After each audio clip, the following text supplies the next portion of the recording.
ഇവിടെ ഈ കോൺഗ്രസ് പറയുന്നത് ഞങ്ങൾ യഥാസമയം തീരുമാനങ്ങൾ എടുത്തു, നടപടിയെടുത്തു, പരാതി ആവുന്നതിന് മുൻപ് തന്നെ കാര്യങ്ങളിൽ ഞങ്ങൾ തീരുമാനമുണ്ടാക്കി, വേറെ ഏതെങ്കിലും ഒരു പാർട്ടി ഈ സമീപനം സ്വീകരിക്കുമോ എന്നാണ്. മാത്രമല്ല ശബരിമല കൊള്ള മറച്ചുവെക്കാൻ വേണ്ടിയുള്ള ഒരു നീക്കമാണ് ഇതിലൂടെ നടത്തിയിരിക്കുന്നത് എന്ന ആരോപണവും അവർക്കുണ്ട്. എങ്ങനെയാണ് ഇപ്പോൾ ഈ രാഹുൽ മാങ്കൂട്ടത്തിൽ ഇതുവരെ പിടികൂടാൻ കഴിഞ്ഞിട്ടില്ല, അദ്ദേഹം ഒളിവിൽ തന്നെയാണ്. ഇന്ന് നാളെ ഈ മുൻകൂർ ജാമ്യാപേക്ഷയിന്മേലുള്ള കോടതിയുടെ തീരുമാനം വരാനിരിക്കുന്നു. ഇപ്പോഴും ഈ കാര്യത്തിൽ കോൺഗ്രസ് പറയുന്നത് ഇനി ആ തീരുമാനം വരട്ടെ, പാർട്ടിയിൽ നിന്ന് പുറത്താക്കുന്നതടക്കമുള്ള ശക്തമായ നടപടി, അതായത് ബ്രഹ്മാസ്ത്രം പ്രയോഗിക്കാനുള്ള സമയമായി എന്നാണ് കെ മുരളീധരൻ പറഞ്ഞത്. ഇതിൽ എന്താണ് BJP കാണുന്നത്? രാഹുൽ മാങ്കൂട്ടത്തിൽ വിഷയത്തിൽ എന്താണ് കേരളത്തിൽ സംഭവിക്കുന്നത്? ഗോപികൃഷ്ണ, ഒന്ന് ഇതിപ്പോൾ ഇവർ പറഞ്ഞിട്ടുള്ള കാര്യങ്ങൾ ഇപ്പോൾ ഇവിടെ എന്താ ഇവർ കോൺഗ്രസ് പാർട്ടിയുടെ പ്രതിനിധികൾ എന്താ ചർച്ചയിൽ പങ്കെടുക്കാത്ത? ഇനി കോൺഗ്രസ് രാഷ്ട്രീയ നിരീക്ഷകരെന്ന് പറഞ്ഞിട്ട് വന്നിട്ടുള്ള രണ്ടുപേരും ഇവരും അതോടൊപ്പം തന്നെ കേരളത്തിൽ ഇന്നലെയും മിനിയാന്നുമൊക്കെ ആയിട്ട് രാഹുൽ മാങ്കൂട്ടം വിഷയത്തിൽ രാഹുലിനെ ന്യായീകരിച്ചുകൊണ്ടിരിക്കുന്ന ഈ ആളുകൾ പറയുന്ന വാദങ്ങൾ നിലവിൽ നമ്മളോടൊപ്പം ചർച്ചയ്ക്ക് ഇരിക്കുന്ന നിഷ്പക്ഷരെന്നോ അല്ലെങ്കിൽ രാഷ്ട്രീയ നിരീക്ഷകരെന്നോ ഒക്കെ പറഞ്ഞ് കൊണ്ടുവന്ന രണ്ട് മഹത് വ്യക്തികൾ ഇവർ പറഞ്ഞിട്ടുള്ള കാര്യങ്ങൾ കോൺഗ്രസ് പാർട്ടിക്കുള്ളിൽ മനസ്സിലാവാത്ത എന്താ? ഇപ്പൊ ഇന്ന് ശ്രീ VM സുധീരൻ, KPCCയുടെ മുൻ പ്രസിഡന്റ്, ഇവരുടെ വലിയ നേതാവുമായിട്ടുള്ള ശ്രീ VM സുധീരൻ എന്താ പറഞ്ഞിട്ടുള്ളത്? ഇയാൾ ഒരു നിമിഷം പോലും MLA ആയി തുടരാൻ വേണ്ടിയിട്ട് യോഗ്യനല്ല. അക്കാര്യം ഞാൻ ആരോട് പറഞ്ഞിട്ടുണ്ട്? നിലവിലെ KPCC പ്രസിഡന്റിനോടും നിലവിലെ പ്രതിപക്ഷ നേതാവിനോടും പഴയ KPCC പ്രസിഡന്റ് പറഞ്ഞിട്ടുണ്ട്. എന്ത് പറഞ്ഞിട്ടുണ്ട്? MLA ആകാൻ യോഗ്യനല്ല. അപ്പൊ ഈ പറയുന്ന വാദങ്ങളൊക്കെ ഇവരിപ്പോൾ പറഞ്ഞ വാദങ്ങളും കോൺഗ്രസിന് ഈ രാഹുലിന് വേണ്ടി ന്യായീകരിക്കുന്ന ആളുകൾ പറയുന്ന വാദങ്ങൾ കോൺഗ്രസിനകത്തുള്ള നേതാക്കന്മാർക്ക് തന്നെ മനസ്സിലാവാത്ത എന്താ? അപ്പൊ ഇങ്ങനെയൊന്നും വന്നിട്ട് വെറുതെ എന്നിട്ട് ന്യായീകരിക്കും കോൺഗ്രസിന് അഭിമാനമുള്ള ഒരു നടപടിയാണ് എടുത്തിരിക്കുന്നത്, ഒറ്റക്കെട്ടാണ് എടുത്തിരിക്കുന്നതെന്ന് പറഞ്ഞിട്ട് ഈ ഒരു സന്ദർഭത്തിൽ ഇങ്ങനെ വന്നിട്ടൊന്നും വെറുതെ എന്നിട്ട് ന്യായീകരിക്കാൻ വേണ്ടിയിട്ട് പാടില്ല. ഇവിടെ സംഭവിച്ചത് എന്താണ്? ഇവിടെ പരാതി വന്ന ഉടനെ ഇയാൾക്കെതിരെ നടപടി എടുക്കുകയല്ല ചെയ്തത്. പരാതി ഇതിന് മുമ്പേ പ്രതിപക്ഷ നേതാവിന് കിട്ടിയിട്ടുണ്ടെന്നേ. ഈ പറയുന്ന MLAക്കെതിരെ രാഹുൽ മാങ്കൂട്ടത്തിനെതിരെ പരാതി ഇന്നല്ല വന്നിട്ടുള്ളത്, ഇതിന് മുമ്പേ വന്നിട്ടുണ്ട്, പ്രതിപക്ഷ നേതാവിനോട് പറഞ്ഞിട്ടുമുണ്ട്. അന്ന് ഇവർ ഇതിനെ മൂടി വയ്ക്കാൻ വേണ്ടിയിട്ട് ശ്രമിച്ചു. ഇന്നും കോൺഗ്രസ് പാർട്ടിക്ക് രാഹുൽ മാങ്കൂട്ടത്തിനെതിരെ നടപടിയെടുക്കാൻ വേണ്ടി മുട്ടടിക്കുന്നേ. ഒന്ന് ആലോചിച്ച് നോക്കി, ഈ രാഹുലിനെതിരെ ഒരു നടപടി അയാളെ സസ്പെൻഡ് ചെയ്ത് കഴിഞ്ഞപ്പോൾ എന്താ ഉണ്ടായത്?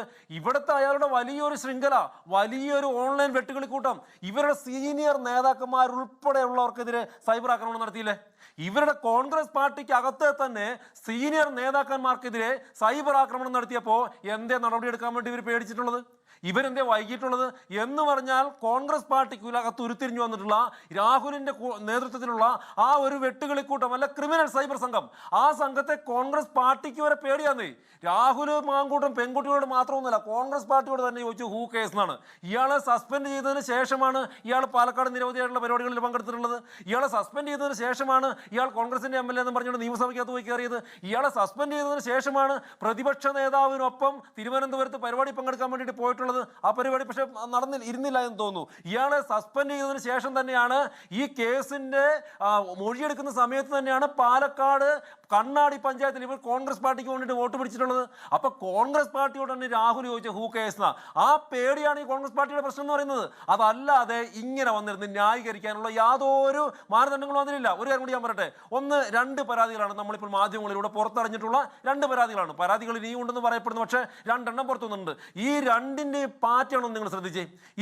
രണ്ടിനകത്ത് പാറ്റേൺ എന്താണ്? മൊത്തത്തിലൊരു പാറ്റേൺ എന്ന് പറയുന്നത് ഇരകളായിട്ടുള്ള പെൺകുട്ടികളെ അങ്ങോട്ട് പ്രണയം നടിച്ച് ചെല്ലുക, അതിനുശേഷം അവരുടെ കുഞ്ഞുണ്ടാവണമെന്ന് പറയുക, അതിനുശേഷം അവരെ കായികമായിട്ട് ഉപദ്രവിക്കുക, അങ്ങനെ ഒരു സൈക്കോപാത്ത് രീതിയിലുള്ള പ്രവർത്തനമാണ് ഇയാളെ നടന്നുകൊണ്ടിരിക്കുന്നത്. അതിനെ വരെ ന്യായീകരിക്കേണ്ട ദുരവസ്ഥയിലാണ് കേരളത്തിലെ കോൺഗ്രസ്സുകാരുള്ളത്. ഇവർക്ക് ധൈര്യമുണ്ടെങ്കിൽ, ഇവർക്ക് മര്യാദ ഉണ്ടെങ്കിൽ പിടിച്ച് പുറത്താക്കണമെന്നേ. ഇത് ഞങ്ങളുടെ മാത്രം ആവശ്യമാണോ? അല്ലല്ലോ, കേരളത്തിലെ ജനങ്ങളുടെ മാത്രം ആവശ്യമാണ്. കോൺഗ്രസ് പാർട്ടിക്ക് അകത്തു ഉൾപ്പെടുന്ന പുറത്തു വരുന്ന ആവശ്യങ്ങൾ പോലും ഇവർക്ക് ഇത് നേടിക്കൊടുക്കാൻ വേണ്ടി പറ്റുന്നില്ല.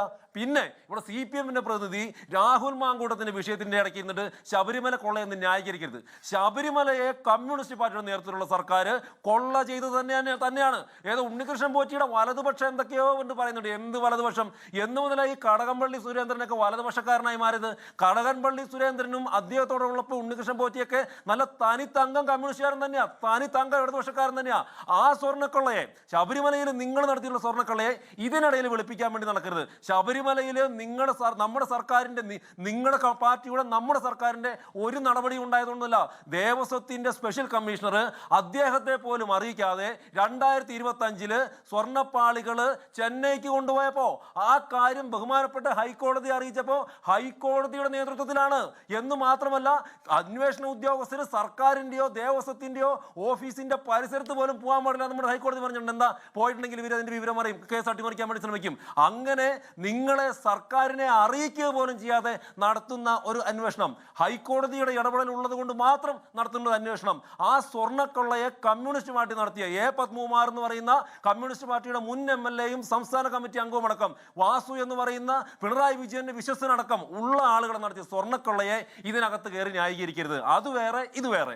ഇവിടെ ഈ വിഷയത്തിൽ സംഭവിച്ചിട്ടുള്ളത് രാഹുൽ മാങ്കൂട്ടത്തിനെതിരെ എത്രയും പെട്ടെന്ന് നടപടിയെടുക്കാൻ വേണ്ടി ഇവർ തയ്യാറാവണം. ഇനി ഒരു കാര്യം കൂടി പറഞ്ഞിട്ട് ഞാൻ നിർത്താം. നോക്കൂ, ഇവിടെ എന്താണ് സംഭവിക്കുന്നത്? ഇപ്പൊ നാളെ അയാളുടെ കേസ് വീണ്ടും ഹൈക്കോടതിയിൽ വരും എന്ന് പറയുന്നു. ഇത്ര ദിവസമായിട്ട് അറസ്റ്റ് ചെയ്യാൻ വേണ്ടി പറ്റാത്ത എന്താ?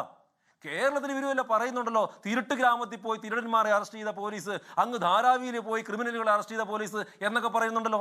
കേരള പോലീസിന് നട്ടലുണ്ട്, നല്ല കഴിവുള്ള ഉദ്യോഗസ്ഥരുണ്ട്. പക്ഷെ അവരെ കൂച്ചുവിലം കിട്ടിയിരിക്കുകയല്ലേ ഈ സർക്കാർ. യഥാർത്ഥ ഇന്ത്യ മുന്നണി, കേരളത്തിലെ യഥാർത്ഥ ഇന്ത്യ മുന്നണി പ്രവർത്തിക്കുന്നത് രാഹുൽ മാങ്കൂട്ടത്തിന്റെ കാര്യത്തിലാണെന്നേ. ഒന്ന് കോൺഗ്രസ് പാർട്ടി അയാളെ പ്രൊട്ടക്ട് ചെയ്യുമ്പോൾ, രണ്ട് ഭരണത്തിലിരിക്കുന്ന കമ്മ്യൂണിസ്റ്റ് പാർട്ടിയും പ്രൊട്ടക്ട് ചെയ്യുന്നു. അയാളെ അന്വേഷിക്കാതിരിക്കുന്നു, അല്ല അയാളെ അറസ്റ്റ് ചെയ്യാതിരിക്കുന്നു. അങ്ങനെ ഇപ്പൊ പറയുന്ന നിങ്ങൾ മാധ്യമങ്ങൾ പറയുന്ന റിപ്പോർട്ട് അനുസരിച്ചിട്ട് അയാളുള്ളത് കേരളത്തിന് പുറത്താന്ന് പറയുന്നത്. എങ്ങനെയാണ് കേരളത്തിന് പുറത്തു പോയത്? ഈ കാലഘട്ടത്തിൽ, ഇത് സുകുമാരക്കുറിപ്പിന്റെ കാലഘട്ടമൊന്നുമല്ലല്ലോ, ഈ കാലഘട്ടത്തിൽ എങ്ങനെയാണ് അയാളെ പോലുള്ള ആൾ പുറത്തു പോകാൻ വേണ്ടി സാധിക്കുന്നത്? കേരളത്തിലെ ഒട്ടുമിക്ക ആളുകളും അറിയുന്ന മാധ്യമങ്ങൾ നിറഞ്ഞിരുന്ന ആളെങ്ങനെ പുറത്തു പോകുന്നത്? അതില് കേരള പോലീസ് കണ്ണടച്ചിട്ടുണ്ടെന്നേ. ലോകത്തെവിടെയായാലും ഏത് സമയത്തും 24 വാർത്തകളും ഓഗ്മെന്റഡ് റിയാലിറ്റി പാക്കേജുകളും എക്സ്പ്ലെയിനറുകളും വിശദമായി കാണാൻ ഞങ്ങളുടെ യൂട്യൂബ് ചാനൽ നിങ്ങൾക്ക് സബ്സ്ക്രൈബ് ചെയ്യാം.